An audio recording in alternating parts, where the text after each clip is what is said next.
Congressman James Comer says new evidence from international whistleblowers prove Joe Biden, while vice president, established a pay-to-play money scheme where he was paid by foreign nations to manipulate Congress and U.S. policy. Another bank is set to fail any day now, and its stock dropped over 40% in a single day. Ukraine makes an assassination attempt against Russian President Vladimir Putin, and the Kremlin says there will be revenge attacks very soon. Thank you so much for liking and sharing these videos. It really helps me out, so thank you so much. Also, at the end, I'll tell you about our new $10,000 giveaway, and make sure to watch my interview from earlier today with Judge Andrew Napolitano.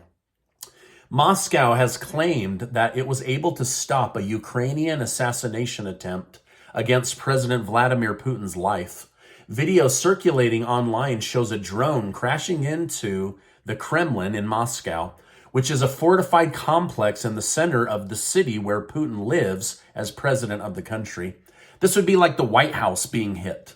Now, the alleged attack failed as Russia claimed it was able to electronically disable the killer drone in mid-air flight. After the attack, the Kremlin released an eerie and ominous warning. Here's what it had to say. The Russian side reserves the right to take retaliatory measures where and when it sees fit. Now, remember, a few days ago, I told you how the Chancellor of Germany, Olaf Scholz, was begging Ukraine, do not attack Moscow. You're going to provoke World War III. Well, now they've gone ahead and done it. So my guess is in the next couple of days, I'll be covering a massive missile strike against Ukraine. But could this all just be a giant false flag? Russia says that it was an attack from Ukraine. However, Mikhailo Podolaki, Ukrainian presidential advisor, seems to think it was a false flag. He claimed that Ukraine did not carry out the attack and stated, this does not solve any military issue, but it gives Russia grounds to justify its attacks on civilians. Back in Washington, D.C., Secretary of State Antony Blinken took a more neutral tone. He said when asked if the attack was from Ukraine, he said, we simply do not know. Second, I would take anything coming out of the Kremlin with a very large shaker of salt. So basically, I don't know that this is false, but I also have a hard time believing it's true. Now, this is according to Antony Blinken.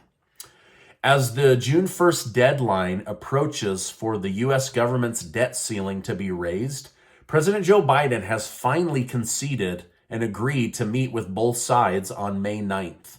Republican Senator Mitch McConnell stated that he will be there after confirming he received a personal invitation from President Biden over the phone.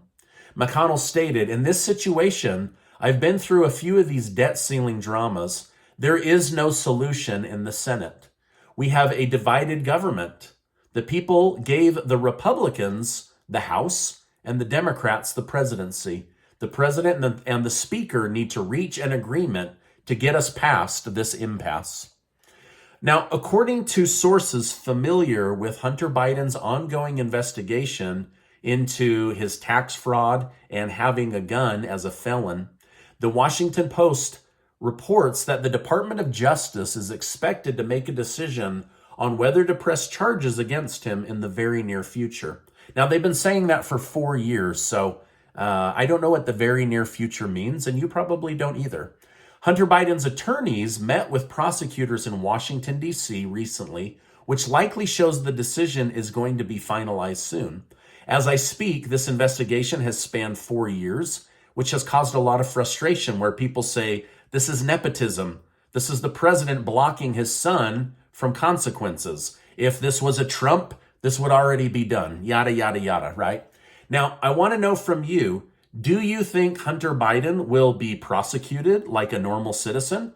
Or will Daddy, President Biden, step in and block his son from these consequences? Let me know your thoughts in the comments down below.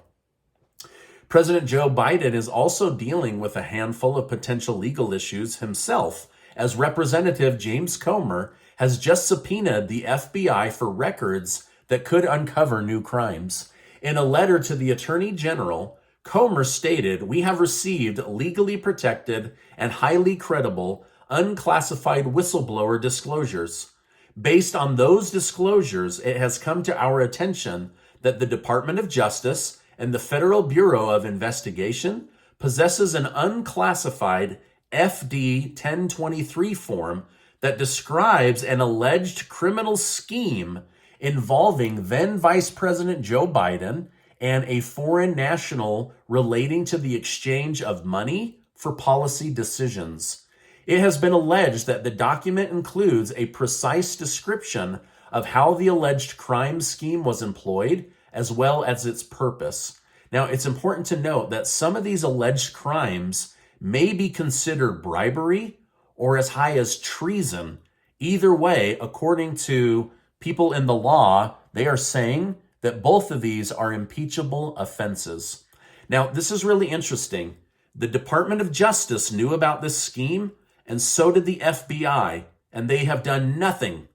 They knew that the Biden family was taking in money in exchange for getting certain policies passed, and they have this document. So as more comes out, I'll come on and make sure to share that with you.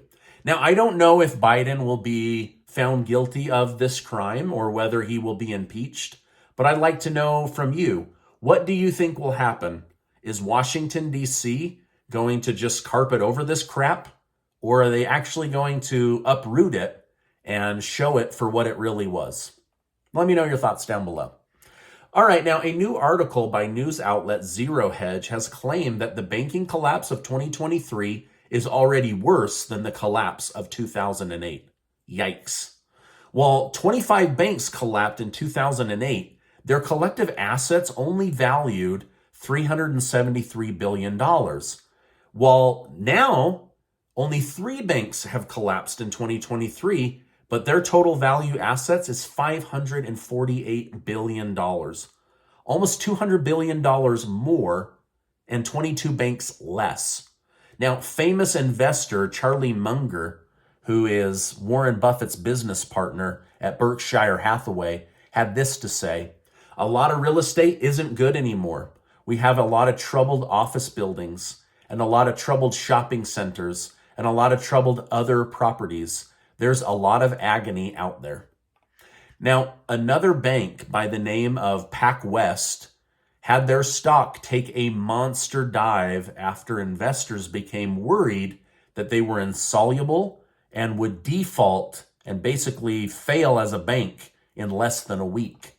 The stock market was basically neutral today, and the Fed has raised interest rates in an attempt to continue to drive inflation into the ground. So far, it hasn't stopped inflation, but has made borrowing more expensive for the average American. Gold, silver, and Bitcoin were all up as people worry about where to store their money going forward. Well, it won't be at PacWest Bank because their stock just fell almost 50% in after-hours trading. Ooh, I hope nobody in the community had money in that. That's a big hit. Another controversial text message from former Fox News host Tucker Carlson has leaked, which sources say is another reason Carlson is no longer at the network. In the text, he describes watching a video of a group of Trump supporters attacking an Antifa individual and expressed a desire for the attackers to harm or even kill the victim, despite acknowledging the wrongfulness of the act and the victim's humanity. Carlson reflected on the situation, questioning how he could be better than the individual he despised if he reduced people to their politics. While the ending conclusion is something we can all agree with, Tucker also referenced how the attackers used their numbers against the victim, which he stated isn't how white men fight. Now, what do you think about this whole situation? Have you found yourself doing something where you'll demonize somebody just because they are a Democrat, or you'll demonize somebody just because they are a Republican, instead of getting to know them as a human or an individual, right? I'm sure everybody has been guilty of that on some level. However, Tucker Carlson's is playing out in the public eye. All right, now before you go, I want to remind you that you are amazing. Make sure to check out this important video, hit that subscribe button, and watch my interview from earlier today with Judge Andrew Napolitano. Plus, I'm going to put a link down below to our $10,000 cash giveaway. Hey, thank you so much, and I'll see you on the next video.